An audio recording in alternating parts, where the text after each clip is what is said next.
5 जून 2024 है। आज ही के दिन 1972 ईस्वी में एक विश्व स्तरीय सम्मेलन हुआ था, विश्व पर्यावरण योजना, जिसमें यह निर्णय लिया गया था सभी देशों के द्वारा कि हमारा जो पर्यावरण है यह असंतुलित हो रहा है। जैसा प्रकृति ने सभी चीज़ को संतुलित करके भेजा, लेकिन हम लोग उसमें अपना ज़रूरत के लिए परिवर्तन कर देते हैं। जैसा कि पेड़ काट के खेत बना देते हैं, फिर मकान बना देते हैं। इससे क्या होता है कि पेड़ों की कमी हो जाती है। और जैसा कि सभी लोग जानते हैं, यह पेड़ हमें प्रत्यक्ष और अप्रत्यक्ष रूप से फायदा पहुंचाता है। जैसे प्रत्यक्ष रूप से फल फूल और लकड़ी मिलता है, और प्रत्यक्ष रूप से ऑक्सीजन मिलता है। यह ऑक्सीजन जो है हमारे लिए जीवन का काम करता है, और ऑक्सीजन खत्म तो जीवन खत्म, सभी लोग जानते हैं। दूसरा है कि यह जो तापमान है, इसका भी नियंत्रण पेड़ द्वारा ही होता है। जैसा कि वैज्ञानिकों ने कहा कि प्रत्येक दशक 2 डिग्री सेल्सियस तापमान बढ़ता है। अगर यही रफ्तार रहा, एक समय आएगा इतना तापमान हो जाएगा कि जीवन असंभव हो जाएगा। और इसके लिए, इसको कंट्रोल करने के लिए एक ही उपाय है, वह है पेड़ लगाना। और मैं आज अपने आसपास के गांव में कुछ पेड़ लगाकर इसका शुरुआत कर रहा हूं। और आने वाले 3 महीने में मैं अपने वारिसनगर प्रखंड में 5000 पेड़ लगाने का प्रयास करूंगा, ताकि मैं अपने स्तर से कुछ तो पर्यावरण को संतुलित कर पाऊँ। और हम सभी लोगों से गुजारिश करूंगा कि आप लोग भी कम से कम 5 पेड़ जरूर लगाएं। अगर 5 पेड़ आप लगाते हैं तो फिर यह जो अभी भीषण गर्मी से हम लोग जो झुलसे हैं, यह फिर आने वाले पीढ़ी को न झुलसना पड़े। मैं इसी के साथ अपना यात्रा प्रारंभ करता हूं।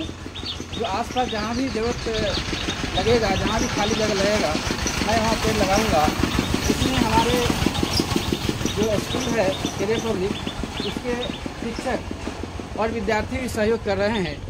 और चूँकि अकेला तो मैं कुछ कर नहीं सकता, और इन्हीं के सहयोग से मैं प्रयास करूंगा कि वातावरण को फिर से एक हरा भरा बनाऊं।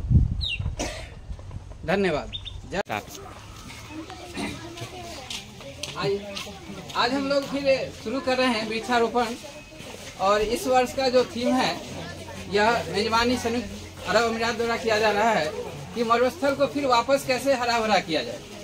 और हमारा देश जो है, यहाँ भी थार मरुस्थल है। जो वहाँ गए होंगे उसे देखे होंगे कि मरुस्थल में क्या परेशानी होता है, तो उन्हें पता होगा।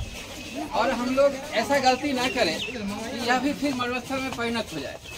तो हमें पेड़ लगाना है अधिक से अधिक, और हमारे जो पृथ्वी को बचाना है। जैसा कि पिछले साल का जो थीम था कि प्लास्टिक को रिमूव करना है, हमें प्लास्टिक का उपयोग कम से कम करना है। लेकिन सरकार द्वारा तो ऐसा बताया गया कि प्लास्टिक उपयोग ना करें। इसके लिए कुछ दिनों के लिए हम लोग कपड़ा का बैग या कागज़ का बैग इस्तेमाल किए, और फिर से हम प्लास्टिक पे आ गए। तो ऐसा केवल सरकार को कानून बनाने से नहीं होगा, हम सभी को जागरूक होना पड़ेगा। जागरूक होने के बाद ही हम परिवर्तन ला सकते हैं। अतः पृथ्वी को बचाने के लिए जो हम लोग वृक्षारोपण का शुरुआत करेंगे, वो हम लोग पेड़ लगाएंगे। और इसके लिए हमारे सभी लोग इसमें सपोर्ट करेंगे। जैसा कि पहले से ही यहाँ गड्ढा खोद के रखा गया है। और एक चूँकि यह घर के नज़दीक है, तो एक फलदार वृक्ष यहाँ लगाया जा रहा है।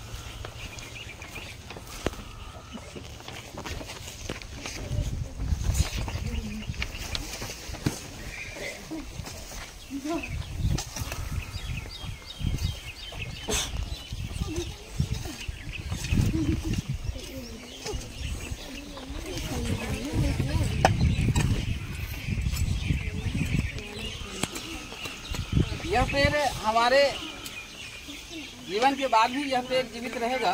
और जो हमारे नए पीढ़ी होंगे, उस लोगों को भी इसका फल मिलेगा। केवल फल ही नहीं मिलेगा, बल्कि छाया और लकड़ी भी मिलेगा, जो हमें दिखता है। लेकिन कुछ ऐसी चीज भी है जो हमें तापमान को जो नियंत्रित करता है, यह भी इससे मिलेगा।